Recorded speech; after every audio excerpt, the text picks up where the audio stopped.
real stories filled with faith journeys and powerful voices that remind us that we were created for a purpose, healing, and legacy. I'm your host, Michelle Ibalarosa Kawano, speaker, author, creative coach. And today we are honored to welcome Emanuela Obi, entrepreneur, transformational speaker, author, and founder of Living Without Borders International, LLC, with over 18 years of professional experience as a lawyer turned entrepreneur. Emanuela empowers individuals to break limitations, build profitable businesses, and create lives of purpose, freedom, and impact. Her message is simple yet powerful. You do not have to remain where you started. That is so good. Emanuela, thank you so much for coming on here with us today. How are you? I'm fine, thank you, Michelle, and thanks for having me. Ah, beautiful. Can you take us back to a moment or a season that changed everything for you and led you into the work that you're doing today? Sure. Um, my journey in this work actually started a few years back, but something pushed it. It didn't start on the stage, right? Yeah. Series of events led to the work I'm doing today. Series of events, but I'm gonna just categorize the events into three categories, just into three categories. One was series of rejection, that is one, and then a quest for survival, and finally a fresh start. So talking about series of rejection, like you Mhm. rightly said, I practiced as a lawyer. I've been about 18 years in the bar, called to the Nigerian bar precisely. So I remembered after my law school, I went for what we call kind of internship program where you serve your state for like a year. So I served in one of the ministries in a particular state. And I gave it my best, despite the fact that I was heavily pregnant with my second child. I was a nursing mother then with my first child and pregnant with my second child. But Wow. I did my best to see that my work spoke for myself then, or spoke for itself. And then eventually I was recommended for a state award to be retained by that state as a legal officer in that state. Okay. And I was Mhm. happy, but that was rejected because I've had to face discrimination. I said three levels of rejection. So the first rejection was discrimination based on my state of origin, even though I was from that state. Then the second rejection also came when I applied for to serve my state again in a particular sector. I will call that road safety. And of course, when it was interview time, only for them to announce that they don't want to employ married women. So I Oh, faced a wow. second rejection based on my marital status. That's discrimination based on marriage. And then that was the second one. Of course, I didn't give up. I said, okay, I have interest in the maritime. Let me go study further, add some feathers to my cap by getting a postgraduate diploma in maritime, and then probably get a more far better job in the maritimes. And after I did that, then I was also pregnant again with my third child. No, that was with my fourth child. Yes, I was pregnant with my fourth child, I remember. And I was actually traveling on a speedboat almost like 4 to 5 days a week to and fro to attend lectures. Wow. Pregnant on a speedboat on the high sea, all quest to be better. And after everything, of course, there was also another announcement. Oh, all the best students, best male, best female in each department will be given automatic employment in the any maritime sector. I was happy. I said, finally. Then after that, our what we call passing our parade, I went home to give birth, nursed my baby for 3 months. I didn't hear anything from the government or from the ministry. And I took my 3-month-old baby on a journey to the ministry at the state capitals, in the capital of Nigeria. That's my country. I'm from Nigeria, from Africa, Nigeria precisely, to find out why I haven't received my employment letter. And to cut the long story short, that offer didn't see the light of day. And all of that got me frustrated. That was my third rejection. And the reason is because that particular sector is being dominated by a particular people from a particular geographical location from my country. So if you are not from that geographical location, except you know somebody. So that was the third time of being rejected despite my effort to stand out in performance. So at that point, I'm like, oh, I'm done. Performance, I can see that it's not for me to work. So I then started my chambers, Noella and Associate. That was my first on entrepreneurship, learning to be independent on my own, not depending on government or anybody to employ me. That was my first journey. But again, we all know if you're an entrepreneur, building that route is not an easy one with family of 5. By this time, my 5 children, my husband, so family of 7 to take care of. So I still needed something and the fulfillment wasn't there. So I said, first I needed to enhance my finances, something to add to what I am doing. That was now quest for survival. So that led me to the multi-level marketing. And for many years, I was in multi-level marketing while still a lawyer. And of course, I came alive. Why? For the first time, I was able to mentor people. I was able to coach them. I was able to make them believe in themselves. I grew a large team. We grew. We qualified for a lot of company trips, cars, so many things. And I came alive. I saw that, wow, this is what I am called to do. So that journey started there. But again, life happens. So many things happened. Instability in multi-level marketing and so many other things, then I had to drop, particularly instability, because many of those companies come down to my country. I was in Nigeria. And then they operate after a while, they are gone. All the team you have built, you start again from the scratch. So all of those experiences, I said I was done. So I quit as I then network marketing, but something didn't leave me. That call within, that transformation I saw in the life of my team members while in it was what actually gave birth to what we are seeing today. So at that point, I said, lives were transformed. I really want to transform lives again.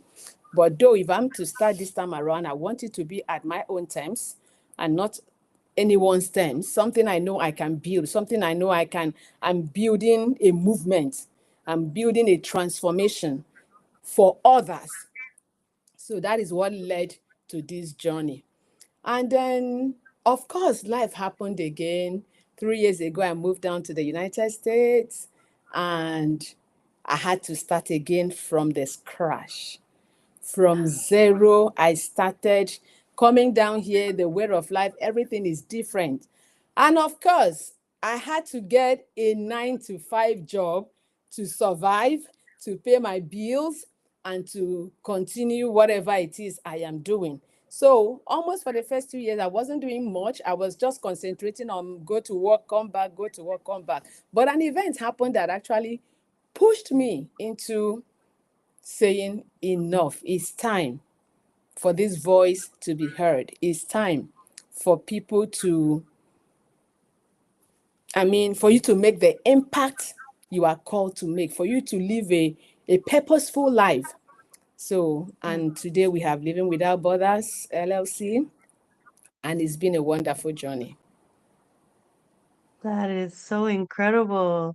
Like you said, life happens, but just hearing your story of all the things that could have stopped you that didn't, and so that perseverance is amazing in you. Thank you. Thank you for sharing that. With the podcast that we're on right now, um, I have the Aloha Always framework, and it is the affirmations and actions, leadership and love, overcoming obstacles, health and healing, and acute awareness. That is the one thing that ties all of my guests together. And before we, before we start, I always like to ask what got you to here, because like you said, life happens. But right now, we're going to start with the questions and affirmations and actions. So, the way that I came up with this framework was through my hard times. Like we said, life happens. And I was starting to write my book, and I know you have a few books of your own. Um, I didn't know how to write a book, and I didn't want it to just be a rehash of all the bad things that happen in my life, right? You don't want to just put all of that on paper and be like, that's it. So I asked God and I said, Lord, if you need me to write this, you need me to share my testimony, then you need to help me because I don't know what to do. And he said, I gave you everything in Aloha. And that is the framework that we use. Um, it's in my book. And I've shared it with people all over the world now, from, Egypt to Saudi Arabia, Australia, Africa. And it's been amazing. So I want to start that right now. And so the first A is, like I said, affirmations and actions. You speak a lot about mindset and transformation. So, what are some of those limiting beliefs that you had to break? Like what daily affirmations did or actions help you to shift to the next level? Thank you for that question. Talking about affirmations are powerful tools. It has helped Mhm. to bring me this far. Okay. Particularly, number one, it wasn't easy for me to move as a lawyer. We know that is a noble profession. I know how many years I put in into my to be even Yeah. become a lawyer in the first place. You have to spend 5 years in the university, 1 year in your law school. That's a total of 6 years. And then 1 year serving your country, that is 7 years. Then when you add that 7 years to my 18 years of practice, then you can imagine how many years. So it wasn't easy. So one of the limiting belief I have was that I have invested too much as a lawyer to just abandon all that to say I want my voice. I want my voice to speak for me. I want my voice to be heard. I want to impact lives, you know. So those that was it was a serious decision for me, and it that held me back for a very long time. Oh, what would my friends say after spending how many years? You're supposed to be prouding yourself as a lawyer. You said you want to just end up, it wasn't easy. That was one of the limiting beliefs I had. So I had to deal with that, and through affirmations, I was able to come through. And then I also had a challenge about when I started when I was about moving down to, okay, even before I thought of moving down to the US, that's a very important one. I after I lost, my story is a lot, but at a point in my life, I lost virtually, practically everything I've worked for. Practically everything. I went into depression. I mean, I was at the lowest state of my life, so to say. Lost business partners, lost friends, lost money, so many things. So at that point, affirmation was the saving grace that I had. So most almost on a daily basis, not most, every day, early mornings, 4 o'clock, 5 a.m., I'm awake. I'll go up. Then there's a building we were building then. It was uncompleted as at that time. So I will go up there. In fact, I made an altar there. So every morning I go up there for meditation, and I will meditate. From meditating, I started encouraging myself. From there, affirmation words will come. I am God. I am a spiritual being. I am born to create. I am value. I have what it takes to change my life. I am power. I am supernatural. Yeah, as I'm just meditating, those words are, I'm receiving those words, they are coming, you know. So for after a few months, I started seeing transformation every morning. In fact, one of the days, at time, not just affirmations, songs will come. I will receive songs, I will receive affirmations one of the days. And when I receive it like that, I'll record it. Recently, I was listening to one of the voices I recorded in those early morning. I heard a cock crowing, kukuroko. I was like, because it was early hours of the morning. So back home, that is how you know it is morning, when you hear the cock crow.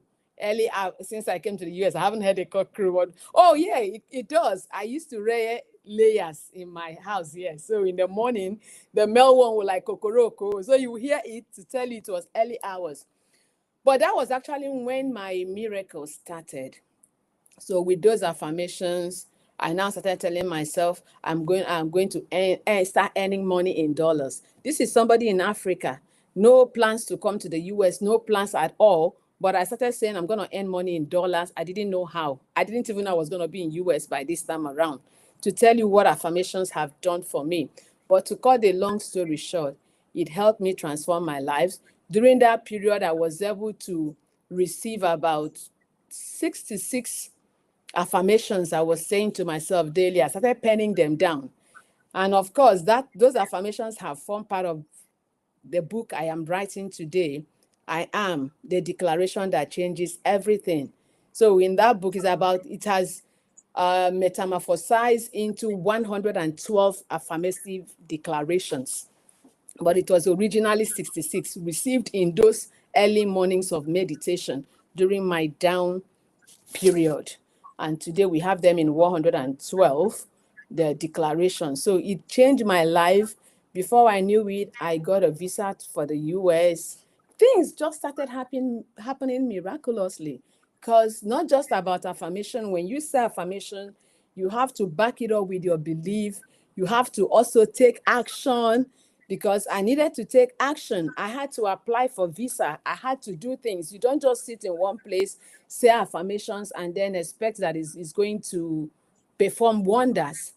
So I was able to break that limiting belief, first of all, that of a lawyer, break the limiting belief that I can't rise from my ashes back to grace. And today, here I am. So it has done a lot. That is incredible. I always say that, affirmations without actions is just really nice words. So, Exactly.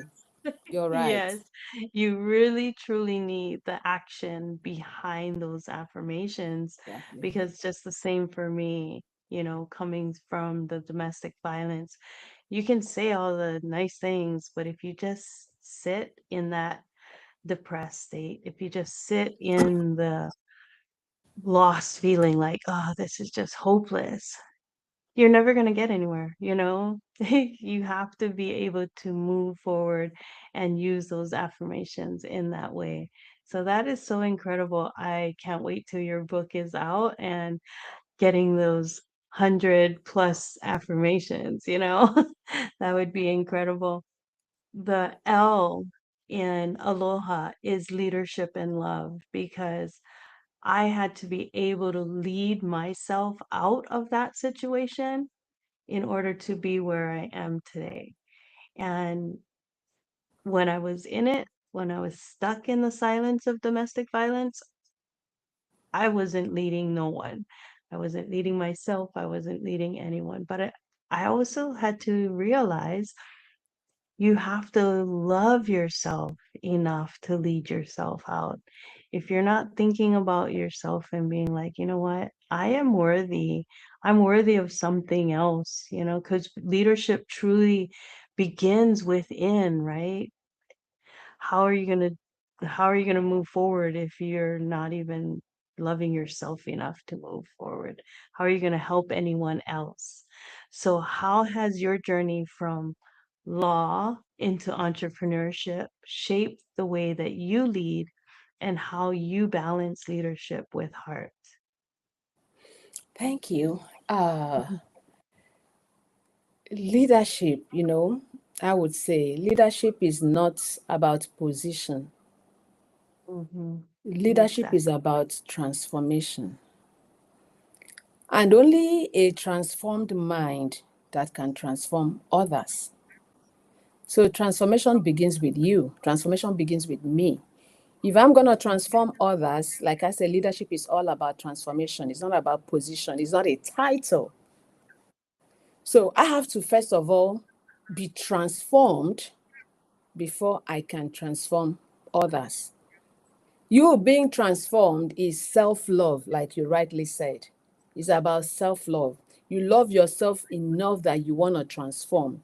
And for you to transform, you have to be in the midst of people who have the same mindset with you. That is where networking comes in. You network with people, you go for events, you go for trainings. That way, you're able to meet people who have the same mindset with you, and all of you are able to transform one another. Because the Bible says that iron sharpeneth iron. So when you are in the midst of fellow leaders, you are able to lead. So I was able to first lead myself, dealing with my limiting beliefs, dealing with my Down syndrome, my depression, and so many other things, being able to come out from that and then leading. And then coming from the angle of my training as a lawyer, lawyer is about, or law is about logic. You think logically from the logic aspect of it. Leadership is about transformation, is about soul, is about you speaking to the soul, transforming the souls of people from their depressed state to their highest state, to the best version of themselves. And leadership is not a sprinter. It's a relay race where you need to pour yourself into another and be able to hand over the baton for continuity. It's not for you to be seen, it's for you to help others see who they are. So combining my training as a lawyer and then the transformation I've been able to receive, I'm able to speak from the place of love, from the place of impact. That is why I was able to, you know, rise up from that mindset of, oh, I'm a lawyer. I was trained as a lawyer because law is about winning, winning, winning. You are practicing it because you want to win a case for your clients. You want to be in the records of those winning. But leadership is not about winning. Like I said, leadership is about soul talk, is about impact, is about affecting the next generation, both this generation and the next generation. It's about your work speaking for you after even you are gone. Through the books you have written, today we still talk about Miles Monroe, even though he's no more. There are great men we still talk about. Steve Jobs, they are no more. But because of them, the footprints they laid as leaders, we are able to remember them. So this is what has actually helped me to lead from the place of love and not logic. That is so good. You know, to lead. I mean, you were trained, like you said, as a lawyer, and you're like, no, that's just the logic part. But what we truly need in transformation is that heart, is that part where you're like, no, it's a soul, it's the soul, right? That's what you're saying. And it's like, that is so important to remember, because people want to lead from the head, right? People want to lead from the head, and you're And like, one more no. thing I would want people to remember Uh-huh. is that, sorry, I'm Yes. cutting you short, is that No, no. people don't even care how much you know until they know how much you care. Yes, So to succeed exactly. as a leader, you must first care, and caring is about soul. So Hmm. that's it. Yeah. People have to have that empathy in order to lead other people, you Mhm. know. And when you can come from a place like you did, where you've seen the hardships, where you've seen those things that, could have stopped anyone, it could have stopped anyone, but you were like, no, there's more to life. There's more to what I need to do. And you kept going. So now you can lead from that place, because you can actually say, no, I personally know how hard it is. And if I can do it, you can do it too. So that's why I love coaching. I love speaking with people, because I can actually come from a place where I'm like, no, I understand. I know how Mhm. hard it is. And I Mhm. know how it's possible to overcome those obstacles and move forward. And actually, the O in Aloha is overcoming those obstacles, overcoming obstacles. You help people break through limitations. And I love that. So many people put limitations on themselves. They put the limitations on themselves That's instead of right. saying, no, there is more, and I can bust through this. I can overcome those obstacles, get through those hurdles, and continue on. So, what is one major obstacle you faced in your journey? I know that you said that there's so many different things, like the rejection and all of that. But what did overcoming it teach you about yourself? Okay, thank you. Like I said, you rightly noted, I had many obstacles on my way, not one, not two, not three. But there is one of my mantra is failure is our ladder to success. And one of my most favorite quotes is success is climbing or greatness is climbing the ladder success amidst many falls. In other words, you fall, you get up, you fall. So one of the major obstacles I had, especially, let me not talk prior to my coming down here. Let me say, just limit it to me being present in the US right now. Was I coming to a place, no system, no structure, no network. You are just starting your life from the scratch, forgetting everything that you know and coming into a totally strange environment. So to conquer that wasn't an easy one for me. Most importantly, and most especially, I also had this obstacle or like limitation as to my accent as an African. Coming into America, I discovered that they have a totally different accent. Not just accent, their English is actually so different from the Britain. We were colonized by Britain, so in Nigeria we speak British English. But coming down here, I discovered that their English is a whole lot different from the Britain or the English speaking people. So it was also an obstacle for me. I keep telling myself, that I hate it when I talk and somebody's like, say what? They are trying to hear you a second time because your accent, you understand them perfectly, you hear them perfectly, but they don't understand you. Or they hear you, but so I had to first learn how to talk. On a normal day, I'm a fast speaker. But I had to learn how to slow down, take it one step at a time so that the other person has to understand me. I had to learn resilience. I had to adapt to the new environment. I have seen myself and their way of doing things. I had to learn their culture. I had to understand the way they say certain things. There are a lot of things we take for granted back home. There are a lot of things we say jokingly. They don't joke here in this country. People take into account the kind of things you say, even though you're joking about it, they take it serious. So several times I have to remind myself, hey, this is America, this is not home. So you have to be careful so you don't run into problem with anybody, so that you are not misunderstood, or somebody thinking that probably you're being uh, insultive. Or naturally, we from Africans, we are loud. Yeah, we are loud. We are cheerful. We are loud. So at times we may just be talking with our cheerfulness and loud voice, and you think, oh, they are screaming, or you think they are quarreling, but we are hyperactive kind of a thing. So I had to like learn all of that to mellow down, and I had to also fight that problem of accent, because actually it stopped me from stepping up the stage for a long while.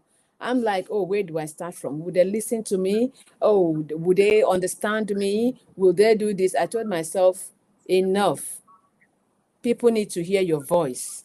People, you need to wake up from this limitation. You need to know that it's not about how you speak. The consolation I give myself is, after all, I'm educated. If somebody doesn't understand me because my accent is different from his or hers, then it's not my fault.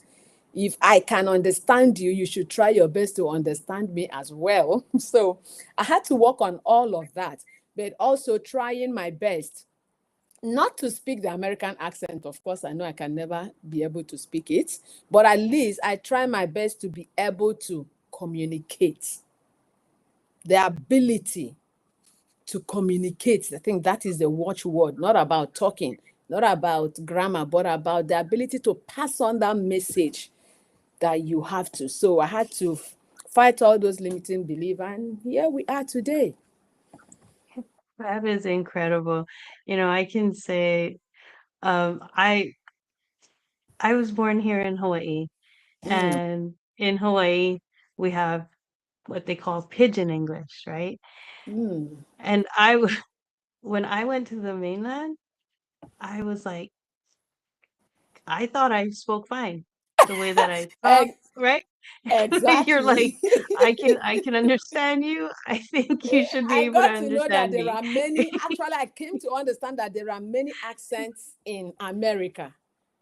Yeah. I came here to understand, even though they're all speaking English, but when I started listening, I started asking people, I said, no, when this person speaks, they say he's from the north.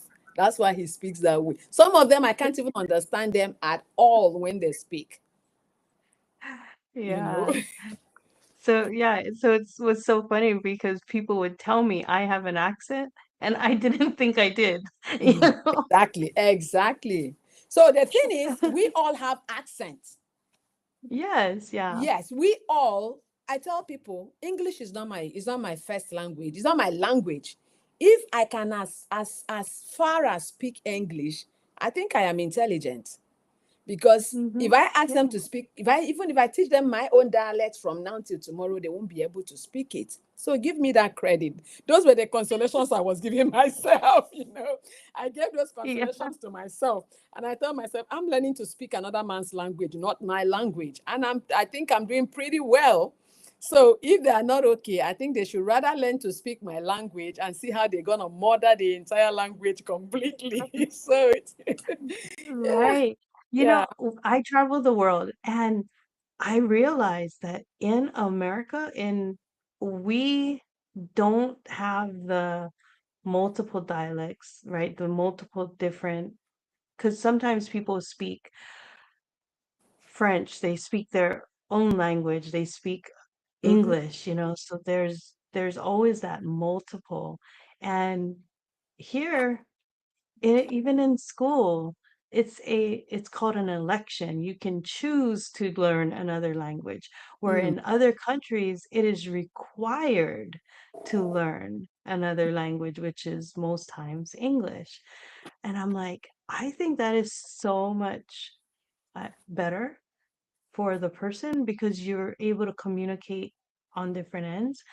Where we're thinking in, I mean, I was born and raised here in America, and I'm like, why do we think that our language is just that and that we only should learn that? You know, it's, I think that in school they should be able to have a required language, Right? other language to learn. Because, like you said,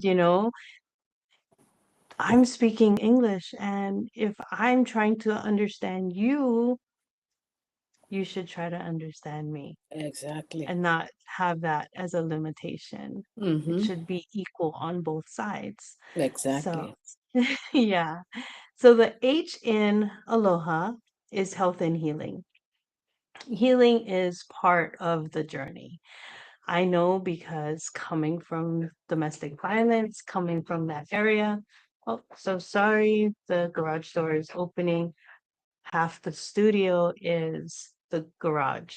And so my husband sometimes forgets that I'm on a podcast, and I told him, and he's like, now he's going to close the doors coming It's down. So, beautiful. It makes the whole thing natural. Is we are not acting. yeah, It's natural. it, I tell people all the time that this is real life. It is real. Mhm. But anyway, that was just that. And anyway, as I was saying, coming from the domestic violence, I had so much inside of myself that Mm. held me back, because I was working through that healing, and the fear that was still in me. Like, I would literally come into the garage with the car, close the garage down before opening my door, because I never knew if he was going to be there. Right. And I still had that fear.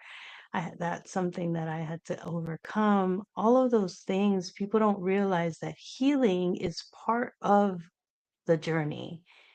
When you find yourself like, oh, this is part of the past, but you're getting through it, you're working through it, and that is just how it is. If you choose not to work through those things, that's when it becomes a problem, right? So, what role has inner healing played in your growth, mentally, emotionally, or spiritually? Thank you. Of course, a lot. Yes. Remember, I told you that a point came in my life where I lost everything. Depression is real.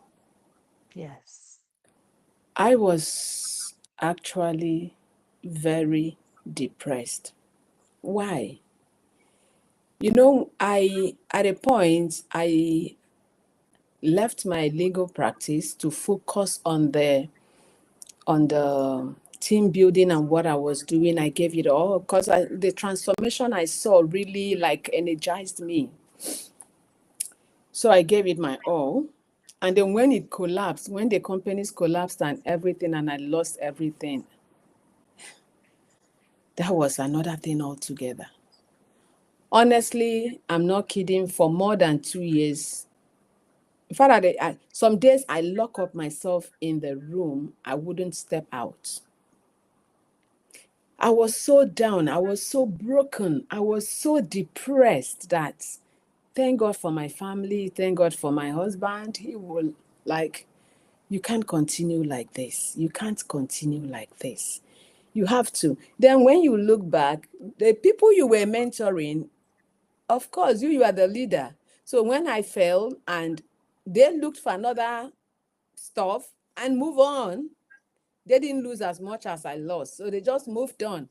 And while I was in my depression, crying and wailing and throwing tantrums and all you can think of, they were far ahead of me. That became another challenge. How can the people you mentored, the people that knew nothing, you brought them this far, now they are far above you and you are just, so that alone was enough to keep me down. But like I said, when I started healing through affirmations. Okay.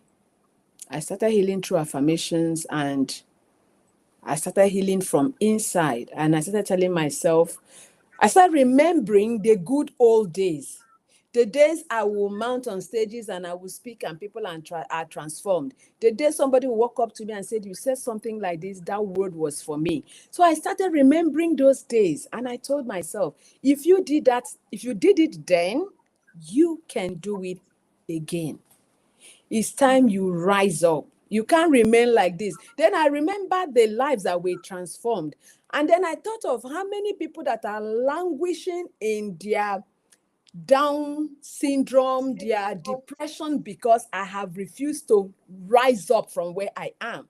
So I told myself a lot of lives depended on me getting up. I can't remain in this dungeon. I need to get up from this dungeon because lives were waiting for me to be touched. People are waiting for my messages to heal them from their brokenness, you know. Just a few days ago, somebody told me I shared one of your videos, and the lady thanked me for sharing because that's exactly what she was passing through. And I told myself, if I had remained in my depression, will somebody give me this testimony? So I had to heal gradually. Healing started taking place. It came from the affirmations. And then I started healing from inside. And I discovered that everything I needed to succeed was from the inside and nothing more. Every other thing is noise. Once you can identify with your inner self, I think that is where the healing started. And then, like I will always say, iron sharpeneth iron. Be in the midst of people. Like one of my saying, I said, surround yourself with people who will fill your cup until your cup runs over. So you must be in the right place at the right time with the right people. Who are your circle of friends? Look for those that lift you up. Be in a place where your spirit is constantly lifted up. So I had to learn to network, paid for programs, went for events. I started connecting with people. So the people I never knew, the connections I never had, today I have a family. I've gone to different events, transformational events, paid with my money, you know. And when you hear that, you add it to what you have already, the healing started. So gradually, I was able to heal from depression, heal from limiting beliefs, heal financially, all round healing. I told you when I was doing those affirmations, then I was doing it in an uncompleted building. That building was abandoned for 6 good years because for 6 years I was stagnant. Yes, I was stagnant. My family was stagnant. In fact, at a point, my children were being sent home for not paying their tuition. It was that bad. It, in fact, crying became my second consolation. But today, as we speak, that same uncompleted building then is today a mansion. So, I mean, so many things that once you learn to heal from within, healing starts from within. Once you learn to heal from within, the next is to surround yourself with people who will fill your cup until your cup runs over. That is so good, and you're right, because proximity is power. You bring yourself around the people that can, like you said, fill your cup. How many times do we find ourselves, or, like you're around someone and they just drain you, and you're like, no. So to be okay with walking away, okay with moving forward, because you cannot stay where you're just getting drained. That is not healthy for you. And how are you supposed to help anyone else? I believe that God gave us uh like the passion and the power to make changes in the world. So, And if we don't move forward with that, and we're stuck in Like I was in a depressive state also, and it was so bad that I had to take medication, and I never thought that I would be in that place. But, people need to realize, like, if you are in that place, depression is real. It is real. And that is something that we need to normalize and talk about and be like, you know what? I understand, and not hide from it, because God cannot heal what you hide, right? Exactly. It starts Yeah. from healing, starts from inner awareness. Once you Hmm. become aware, you open up. You come out Yes. from that backwardness, from that stagnation, because it is stagnation. You stop playing small because you know that greatness lies within you. Right. And, just for you to say awareness, that is perfect, because the last A in Aloha is acute awareness. And that is something that I had to walk through, because, like you said, it is within that awareness that you can actually transform. Awareness creates transformation. And Exactly. so I know that for me, if I wasn't acutely aware of what was happening in me, what was happening, like, I would have just stayed stuck. I would have just stayed stuck. But getting around the right people, asking for help, being in a community, trusting God to send you the people that will help you. Exactly. And it was amazing that I actually walked into a doctor's office that I never had a part of at all. But I knew I had to change doctors. I didn't have a primary care physician. And so I was asking around, and my sister was like, "Oh, there's this place my friend talked about. Maybe you can go there." And I was like, "Okay." Like, and I didn't know anything, but sometimes God is leading you from other people. And so when I went there, that was the beginning of all of that healing, coming out of the domestic violence. If I didn't go to that doctor, I would, I don't know where I'd be, because he recognized the fact that I was in a domestic violence situation. He called it out. And the people closest to me, you know, because when the guy that I was with, I always say that he was a really good narcissist, because he made everyone believe that he was just so fantastic. But that I didn't know how that worked. But as I studied, as I learned, as I grew, I was like, oh, they do have those things, they do. It is not me, it is not anyone. They are actually that way. They will create an environment where people believe the lie, and you're the one who's looking like you're crazy. Exactly. And I'm like, "Well, no, right?" Exactly. Yeah, you're right. And so I was like, oh my goodness. And so having to heal from that and being aware of that and learning, I now know that I praise God for him walking through everything with me and giving me this framework, because as I wrote it down, these are the things that I walk through to get from there to where I am now. I'm like, that is so God. That is so God that he can do this and he can say, I gave you everything in Aloha. And I'm like, Wow. amazing, Yeah. So, was there a defining moment where you realized your calling and fully stepped into this purpose that you're doing right now, the purpose that God called you into? Yes, of course. There was a defining moment back then. Like I will always say, I will always refer back to my affirmation period, because that was the moment of awareness when I realized that I wasn't just meant to survive. I had greatness in me. I had to have a meeting with myself and tell myself enough of crying over spilled milk. It's time to rise up.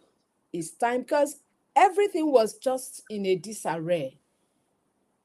Abandoned projects, houses, children's school fees, tuition, so many things. And I'm like, are you going to remain here for everything to just fall apart? No. That was the first awakening. And that was what gave rise to my first 66 affirmations. And that transformed. But again, I had my transformation in phases, my awareness in phases. When I then moved down, that led me to moving into the US, because I also realized that what the purpose I am called for is not just for my community, it's a global calling. It's a global calling that people all over the globe need to hear this, they need this transformation. And when I also came into the US and saw the way things are going, I told myself, oh, in fact, it's as if I was particularly ordained, and sent just for the people in the US, because a lot of people are hurting, a lot are under depression. Even in my workplace, every little time I have, I try to reach out. The reaching out could be as little as a hug. You hear somebody say, Ella gives a good hug. They look forward to the hug. You find out that people are even dying to see somebody, they are yearning for one to give them that passionate hug. And then by the time you do that, somebody's like, you don't know what you've just done. You don't know what you've done to me. That is as if that something just happened. I said, yeah, I'll just pat them at the back. So that was the first one. Then coming down here in the US, I started a 9 to 5. And with all the bills that are shouting, raising their heads, screaming here and there, I was so into my 9 to 5 that I forgot my purpose for the second time. Because I needed to pay bills. But again, something happened. A time come when I had an injury in my workplace. For a whole week, I didn't go to work. That was another awakening for me. If I didn't go to work for 1 week, it means I wasn't earning a paycheck for 1 week. And then I asked myself, what are you doing here? Is this what you're called to do? You were just supposed to do this as something to just keep you going while building on the main thing. Now you got carried away by so many things that you forgot your calling. It's time you go back. This is just teaching you what people are passing through, so you know that the earlier you stand up and take up the mantle of leadership, the mantle of authority that have been put in you, the calling and purpose of God in your life, the earlier you pick it up, the better for you. Right on my sick bed, I was crying like a baby, telling God, give me a second chance. Help me. How am I gonna speak to the world? How am I gonna change lives if I'm lying on this bed? If I can't, because I couldn't walk. I was in so much pain that I could not walk. I couldn't walk, as in my back, my leg, as if my leg was detached from my body. For 3 days, I kept on crying. I became scared. I'm like, am I ever going to be able to speak again if I can walk? You know? But God had mercy on me. I tell you, gradually, every of that pain disappeared. Gradually. And I said, never again will I joke with this, because anytime I'm joking with it, I am joking with God's calling in my life. I am joking with the lives of people. And people may even die, that probably my voice would have been the medicine they were looking for, that will bring them out of whatever they were passing through. But because I was too carried away in my own thing, that I wasn't living my purpose, this person had to go. I said, that alone, it was enough to wake me up, because I can't live with the guilt of knowing that just one word, just a hug, just a listening ear, just a shoulder to lean on would have just been enough, that one person needed to make that shift. So that awakening, that was a time of awakening for me, and I had to step up and stop playing small, I took up the mantle of leadership, started hosting my monthly events. I host it every month to just share whatever I have to share, and trust God that even if it is one person that get transformed in the process, that would have been a great achievement, because the Bible says where you have 100 sheep and one is lost, you have to leave the 99 to go look for the one. So I keep telling myself, whatever I'm sharing is not for everybody, but it's just for that one soul that needed to hear it at that point in time. And for me, that has been the pull to keep doing the work that I'm doing. You are muted.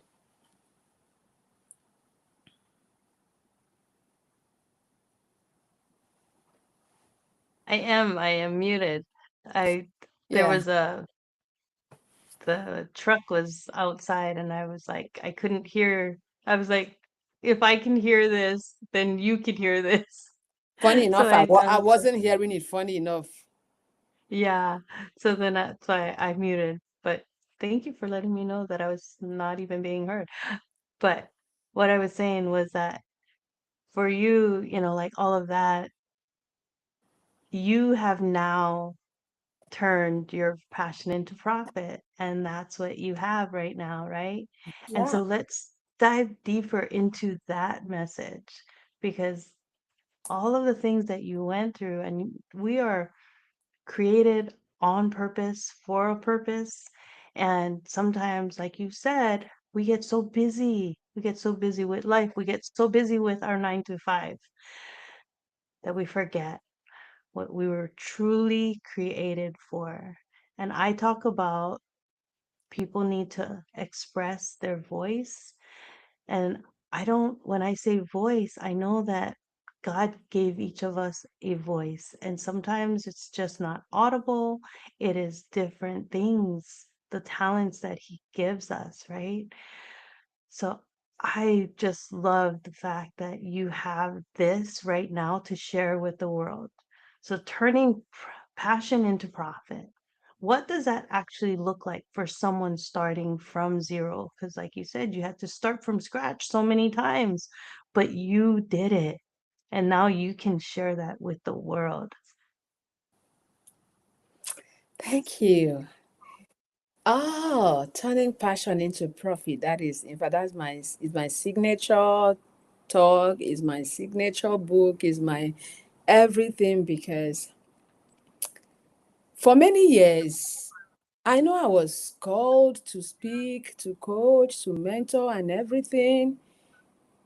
I had that awareness, but one of the greatest challenge I had was putting it together, packaging it, structure.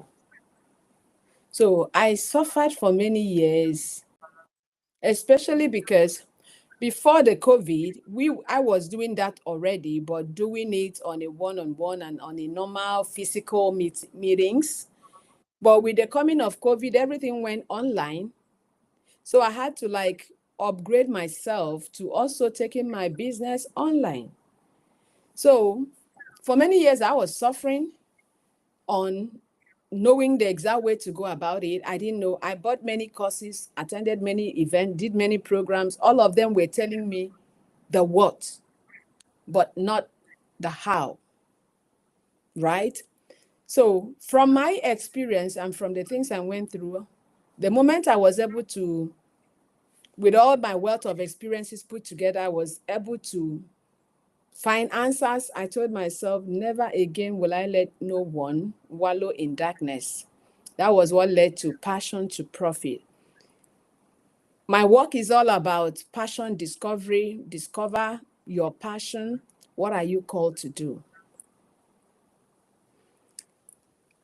Develop your passion and then monetize it. So in discovery, developing and monetizing, what are you called to do as a person? Who is your message for? That thing you are called to do, who is it for? You need to identify who are your audience. And when you have identified your audience, we talk about structure. How do you package it? right? Because for me, I suffered that for many years. I didn't know how to package it. Even when I have bought many courses that promise to show me the how, but they keep telling me the what. I know the what, but how? Then so you talk about structure, and then from structure, you talk about monetization.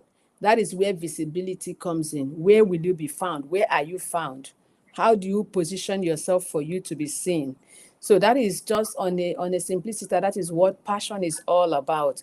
You are able to identify what your passion is. You are able to gradually develop it. Rome was not built in a day. Rome was not the problem is that people want overnight success. This is a process. It's a step by step process.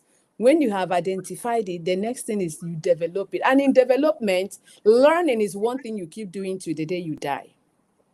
So you don't say, "Oh, I've developed this skill, therefore I'm good." No, because technology keep evolving.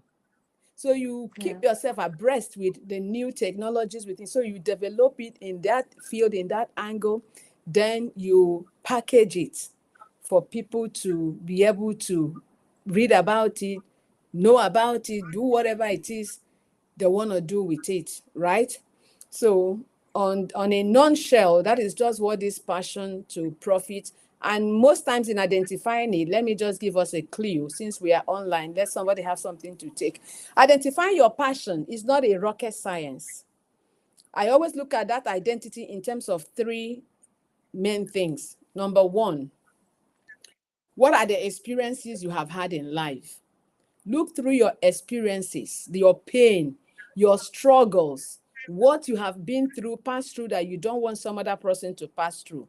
For me, I passed through a pain of having to keep applying for a job and keep facing rejection. And I told myself I need to build myself up. I don't want to be answerable to no one. I want to become a self-made entrepreneur and be an entrepreneur. Those were the things that pushed me. That was one. So what are your pain points that you don't want? Then my pain points that even led me into this passion to profit. I've mentioned it and let me mention it again. For years, I didn't know how to package. I know I have identified what it is, but I didn't know how to package it. I didn't know in terms of visibility, in terms of packaging. I didn't know all of that, and it took me years to discover. People, I made payments, I attended classes, I wasn't able to. So when I discovered that, I said, some other person is also going through this. So let down my pain. Let me put up a book that someone can go through. I have a book in that passion to profit. I have book one, I have book two on it, and then I have a 1 month master class on it as well, where by the time you're done, you're able to actually be online by yourself doing your business. So your pain point, number one, your pain point, that's your experiences. Number two, the skills. It could be skills you acquired as a result of the job you're doing. There are certain skills you're privy to because of the nature of the work you do. Some other person who is doing that work may not even know those skills. You can develop your passion from those skills. So passion comes from your pain point, it comes from your skills, it comes from your experiences in life. It's not far-fetched. It's right there within you. You just need to sit back and so that's why even in my Passion to Profit book, I have series as I teach you, there are series of questions that will help you narrow down and actually identify your passion. Because another problem is some of us are multi-talented. And when you are multi-talented, it becomes a problem of choice. You are bound to face the problem of choice. You don't know which one to choose. But with the first book on Passion to Profit, you are able to see all your different talents. You are able to know which will serve you now, which one is for later, which one is just, this one is good, but it's just for hobby. Let me just do it as something I love doing, not for monetization. So that is what this Passion to Profit in a nutshell is all about. That is incredible. And I can see so many people, needing that because how many times we think that what we do, our experiences, the talents that we have is nothing. You know, they kind of like, uh, that's just what I do. and they make small of those things, but actually God gave you that. God gave Exactly. you that. So you need to be aware that this is a gift. This is a gift that God gave you. And that is where, like you said, that is where the monetization comes from, because you're doing something that you either already came through, like you said, the pain points, the things that you've already experienced. So it comes more, I don't want to say easy, because things don't come easy a lot of times, Nothing but good comes so not, easy. yes, Easy exactly. it comes, but the development aspect and building doesn't come easy. Exactly. Yeah. And you said it already. Rome wasn't built in a day, Mm-mm. you know? So there is things to work through, things to overcome. And, to do that is where this passion to profit will come from. So overcoming fear and starting anyway. People are so afraid to even start that they're stuck, right? Because they're so afraid. What would you say to someone who is waiting for the perfect time? The perfect time is now. It's as simple as that. There is nothing like a perfect time. The perfect time is just so now. Because Yeah. the problem, most of us have had that challenge too. So when I talk from a place of experience. I kept telling myself, "Oh, I need the." And when you hear them saying perfect time, some of the excuses you hear are things like, I'm a nursing mother, my children are still little, I'm on my 9 to 5. I don't have time to do this right now. Maybe I have to wait till I retire. So many. Oh, I'm not in good shape, in good health condition. Oh, I don't even know what to say to people. Oh, people will not listen to me. Oh, so many. So when we sum up all of this together, we now tie it under perfect time. But the truth is that we are actually scared. Yes. We are, that is, the fear is just a thing.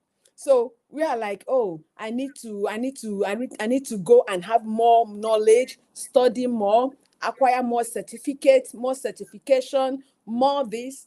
And I will always tell people, perfection is an illusion. Perfection is vague. There's nothing like perfection. Perfect time, perfect skill, perfect, nothing like perfection. I tell people that practice makes progress, not practice. Back in the days, we were told that practice makes perfect. That is a fallacy. That is a false saying. Practice makes progress. Progress, not perfect. So the perfect time is right now as you're listening to us speak. Stop procrastinating. Stop waiting. Stop delaying. Start right now. Start unsure. Start unclear. Start messy. Yes. Build the mess, man. Grow that beautiful flower from all the rubbish, the garbage, and everything. Make your mistakes and learn from it. Don't wait to be perfect. Even me speaking to you now, I don't have the answer to it all. I am not perfect, but every day I am seeing progress. So Yeah. the perfect time is now. That is incredible. I always say that your time is now. So many people make the excuses of waiting, and the waiting takes up your time. Every moment is precious. And that is what you need to work on, is just the time is now. Stop waiting, stop making excuses. I have a brain aneurysm right now. And it's like people go, "Oh, you're doing this and you're doing that and you have this." I'm like, "And?" You know, what? It's not going to stop me. And I said, like, I'm not going to let any disability stop me from the calling that God has on my life. Disability is a thing So, of the mind. Right, right. If that holds you back, then you need to work through that because it is in your mind that you're holding yourself back. You've gone through a lot, I've gone through a lot, and there's people out there who are so stuck. And I'm so glad that you're doing what you're doing because it takes that to help people out of that. That's what we need, right? We need someone to hold out that helping hand and be like, I got you and I can help you. Living without borders. What does that mean in a practical everyday sense? Living without borders in its simplicity, simple stuff, no limitations, Hmm. Yeah. mental limitations, financial limitations, emotional limitations, accent limitations, whatever limitation we tie ourselves with, because the truth is these are bondages we've put ourselves into, and guess what, nobody is going to let us out of that prison. We are the ones that is going to let ourselves out of that prison. So when we say living without borders, is building yourself to be the best version of yourself. I tell people you are not in competition with anybody, but you are in competition with yourself, yourself and yourself alone. Working every day to be the best version of who you were yesterday. Okay? Just like we're talking about time. You don't have tomorrow. Tomorrow is not guaranteed. Yeah, exactly. Yesterday is gone. Honestly, you don't even have the next minute. All you have is now. So do whatever you can do every now, live for the now, your best self, your best everything. Live and rise above financial limitations, emotional limitations, spiritual limitations. So that is why I do the work I do. It's more of spiritual than physical. I don't just help people build businesses. I help them believe that they can actually build it. Mm. And you are not late, never too late. Anytime you wake up is your morning season.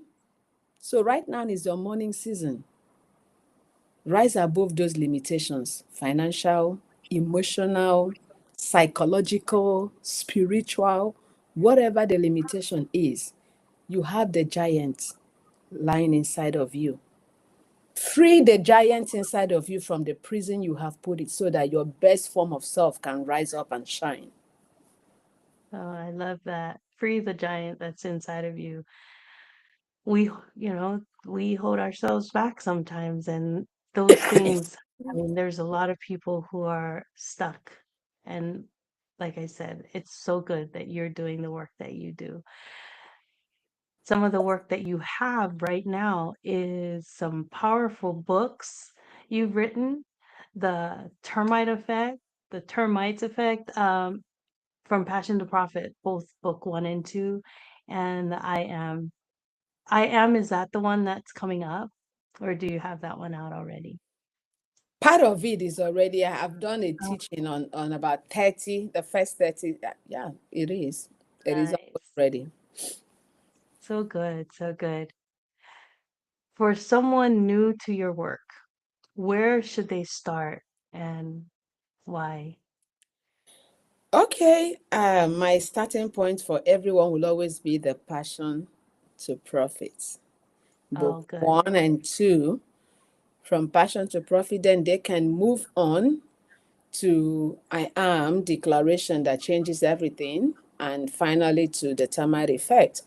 The reason for Passion to Profit, I already explained it before. That is the foundation of everything. Mhm. You want to, as a beginner, that is where you need to begin, because you need to begin by identifying yourself, identifying your passion, and narrowing it down in the midst of all the experiences, the skills, the pain points, your story. which of them do you need to narrow down and focus on to build as a passion? So that is the foundation of everything. Passion to Profit, book one, which deals with identifying your passion, developing your passion, and monetizing your passion. Then the book two deals specifically on structure, on how you package it and put it out there for people for you to make money from it. It deals with all the tools you need, your website, how to build your website by yourself, how to design your flyers by yourself, how to do your email marketing list, how to your social media, your visibility, everything, how to connect your website to your payment platform, and everything that has to do with you starting and running your business from the scratch. I mean, whether you don't need to be tech savvy to be able to eat. I love simplicity. So everything is in its simple state, that reading through it, the tools are listed, and then directions on how to use them, and guidance on. Then, of course, if you need the one-on-one coaching on those things, the coaching covers the entire book one and book two, where I hold your hand now and we walk together. Then from there, you move on to I am, the declaration that changes everything. It changed my life. While you're building your business, there may be obstacles on the way. There may be some days you don't feel like doing nothing.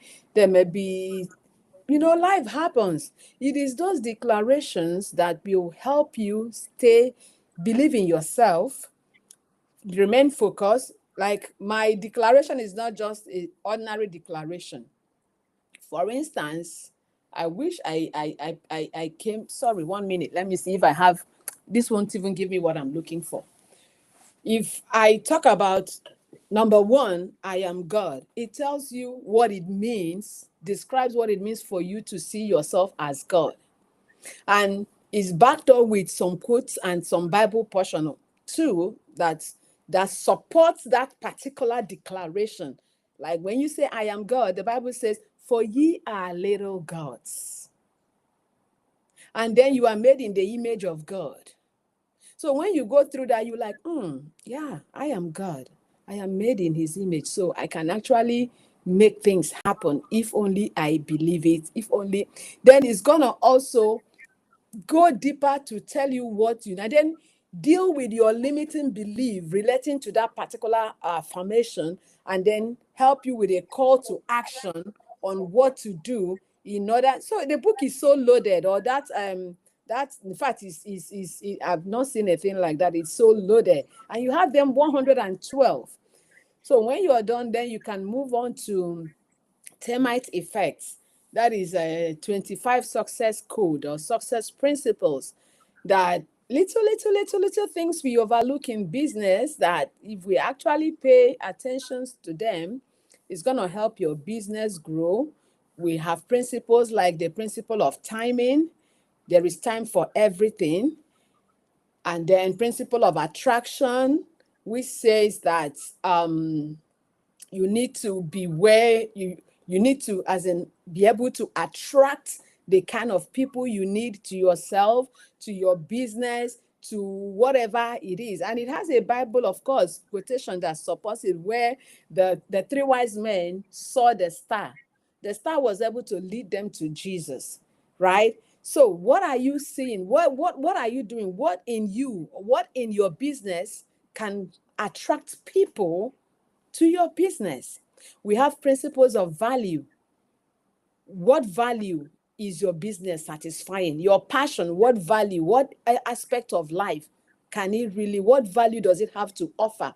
So there are a lot of them. Principle of discipline, consistency, persistence. There are 25 of them. So that would be the next, the last but not the least amongst the 4 books. Yeah. So good. So powerful. Oh, I So, think this is uh-huh. a copy of the termite effect. Yeah. Oh, okay. about Yeah. the other two is in ebooks only. The Passion 1 and 2 is in ebook. I don't have a hard copy for it. It's in ebook, but this is in a hard copy. This actually happened to be my first book.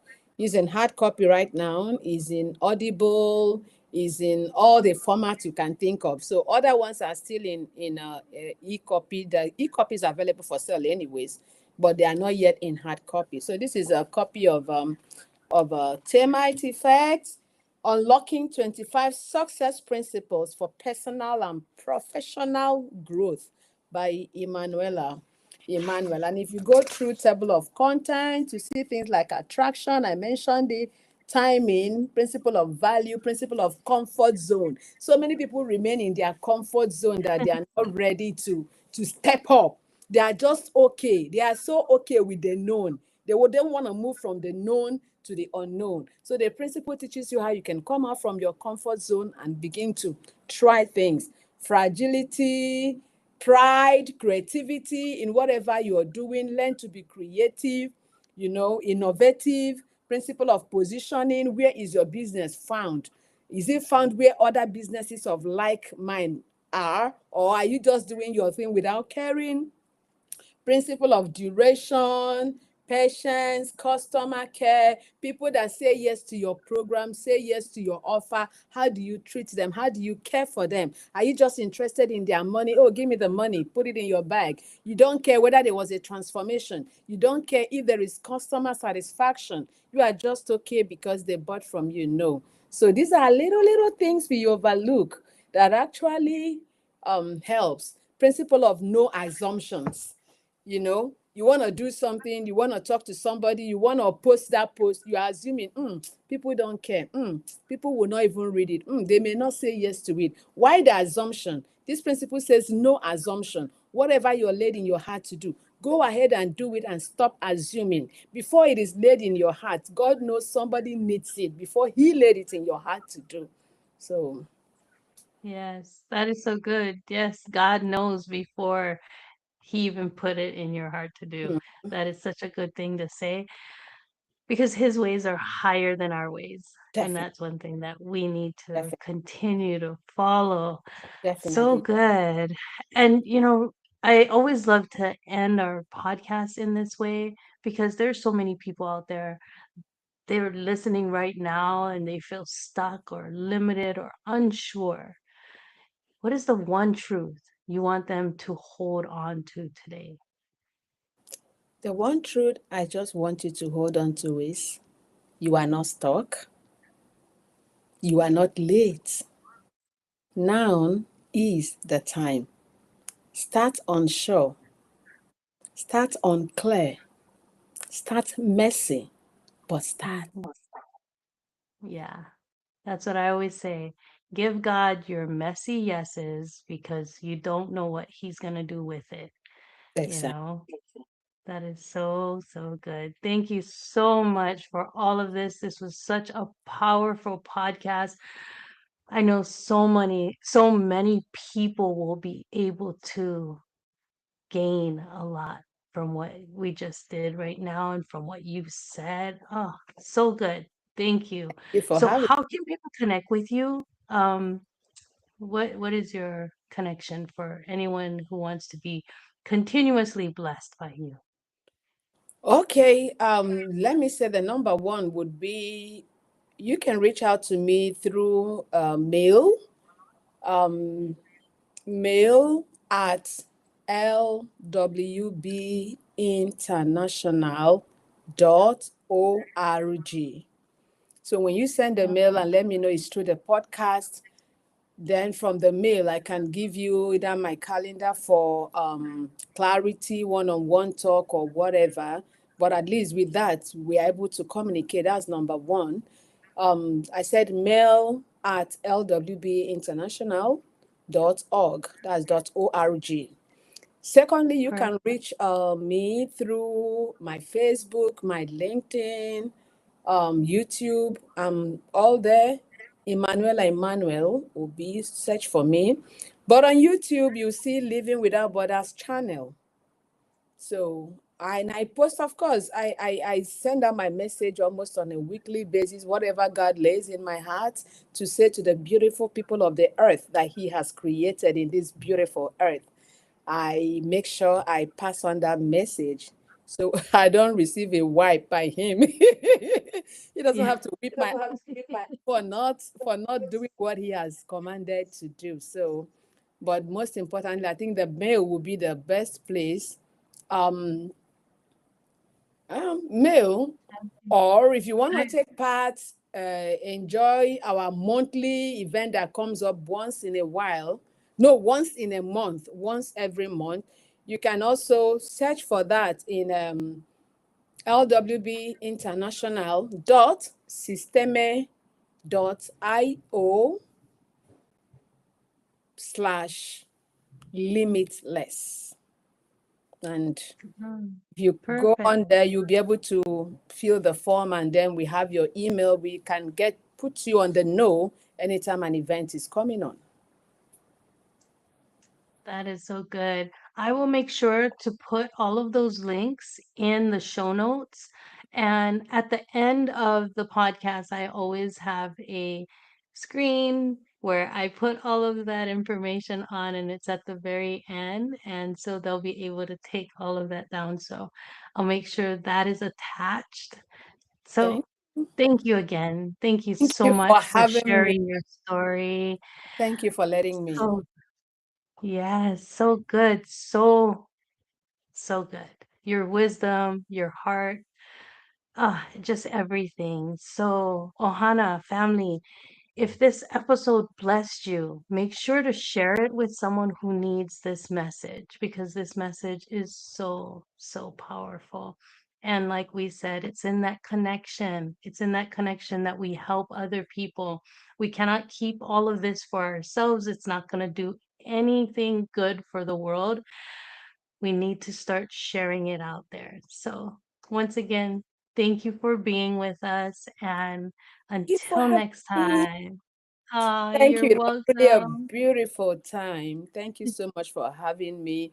And thank you. In fact, I don't know, you are doing a great job. You are doing a great job. I'm sure that in all of the aloha, coming from the affirmation to leadership to overcoming obstacles to health and healing, and finally to awakening, there must be one thing somebody is taking home, and Yes, that is the purpose for which we are called.